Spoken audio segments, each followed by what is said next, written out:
बिस्मिल्लाहिर्रहमानिर्रहीम। मुअज़्ज़ज़ ख़वातीन हज़रात, अस्सलाम वालेकुम वरहमतुल्लाहि वबरकातुहू। मैं हूँ आपका मेज़बान हकीम शहबाज हुसैन अवान कुमारी सोतरवी सोहतरा तहसील वज़ीराबाद ज़िला गुजरांवाला पंजाब पाकिस्तान से आपसे मुखातिब हूँ और आप इस वक्त देख रहे हैं Hakeem Shahbaz herbal TV on YouTube. आज की इस मुख्तसर सी वीडियो में मैं आपकी खिदमत में ये पेश करूँगा कि जिन लोगों के मुंह से बदबू आती है उसकी क्या वजह है और उसका क्या इलाज है। कुछ दिन पहले एक प्यारे भाई ने मुझे टेलीफोन कॉल करके स्पेशली अपना ये मसला बयान किया था और उन्होंने ये कहा था कि इस पे एक लाजमी जो है ना वो खिदमत खल्क के लिए सदका जारिया समझते हुए वीडियो बनाए हैं। इसलिए मैं आपकी खिदमत में ये मुख्तसर सी वीडियो रिकॉर्ड करवा रहा हूं। मुंह से बदबू आना जो होता है इसकी कई वजूहात होती हैं, लेकिन दो वजूहात जो है वो बुनियादी तौर पर देखने में आई हैं मेरे तजर्बे में। नंबर एक तो ये होता है कि आपको दांतों का मसला है, मांसखोरा है, पायोरिया है, उस वजह से भी आपको के मुंह से बदबू आ सकती है। दूसरा, जिन लोगों को मांसखोरा नहीं होता लेकिन उनका निज़ाम इंतज़ाम दुरुस्त नहीं होता, उनके मुंह से बदबू आती है।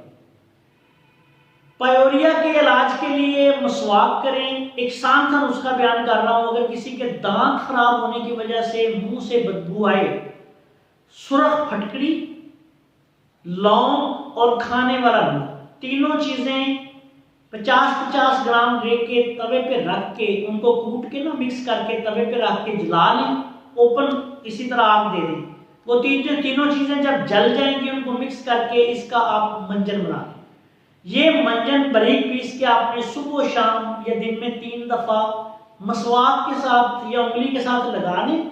आधे घंटे बाद आप मसवाक से दांत साफ कर लें। इंशाअल्लाह ताला 1 माह के इस्तेमाल से दांत आपके बेहतरीन हो जाएंगे, मुंह से बदबू का आना खत्म हो जाएगा। अगर आपके दांत ठीक है, मैदा खराब है, निज़ाम इंतज़ाम दुरुस्त नहीं, उसकी वजह से बदबू आ रही है, तो उसका आसान सा इलाज आपकी खिदमत में पेश करता हूं। 2 ज्वारशियां आपने लेनी है, तिब्बे यूनानी की किसी अच्छे अदारे की बनी हुई ले लें, हमदर्द की ले लें, अशरफ दवाखाना की ले लें, अजमल दवाखाना की ले लें। ये 2 ज्वारशें, एक ज्वारश जालीनूस, एक ज्वारश कमूनी।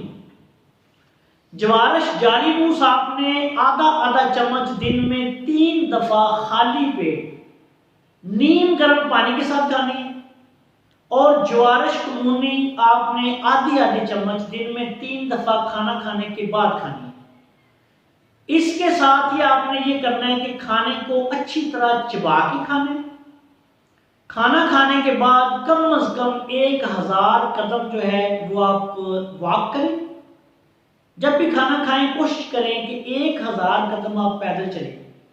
दूसरा ये आपने करना है, इसके साथ साथ पुदीना ताज़ा, अदरक ताज़ा और इसके साथ आपने अनारदाना सफ़ेद मिला के काली मिर्च और नमक बकदरे जायका बनाना है। ये चटनी बना के इनकी आप ग्राइंड करके बना लें। हर खाने के साथ 2-2 चम्मच आपने ये खानी है। अल्लाह के फजलो करम से ये इलाज आप 1 से 1.5-2 माह तक करें, आपका इंतज़ामी निज़ाम बेहतरीन हो जाएगा और मुंह से बदबू आने का खात्मा हो जाएगा।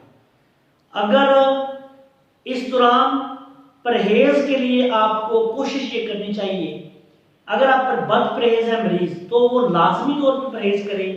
तेज मिर्च मसाले और बादी चीज़ों, आलू, गोभी, मटर, बैंगन और बड़ा गोश्त, पालक, देर हजम चीज़ें जो हैं वो इस्तेमाल ना करें। जूद हजम चीज़ें जो हैं, जल्दी हजम होने वाली नरम ग़िज़ाएँ इस्तेमाल करें। मूंग की दाल का इस्तेमाल करें, बकरे के गोश्त की यखनी का इस्तेमाल करें और सरसों का साग इस्तेमाल करें, बाथू का साग इस्तेमाल करें। खाने में जैतून का तेल इस्तेमाल करें, देसी घी इस्तेमाल करें।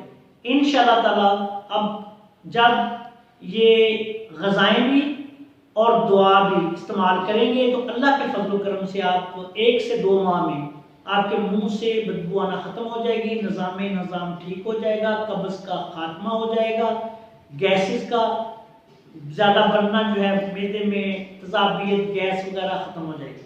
आखिर में इस दुआ के साथ अल्लाह ताला से ये दुआ मांगता हूँ कि अल्लाह ताला तमाम मरीजों को शिफाए कामला अता फरमाए और बिलखुसूस वो भाई जिसने मुझे स्पेशली इस वीडियो के लिए दुआ की रिक्वेस्ट की थी, अल्लाह ताला उसको शिफाए कामला अता फरमाए। ये बहुत ही तकलीफ देती होती है बीमारी। उन भाई से मेरी ये भी रिक्वेस्ट है कि वो अपने मुंह में चलते फिरते जो है ना इलायची सब्ज जो है वो रख के चबा लिया करें, इससे भी इंशाल्लाह उनको फाका होगा। अस्सलाम वालेकुम रहमतुल्लाहि व बरकातहू।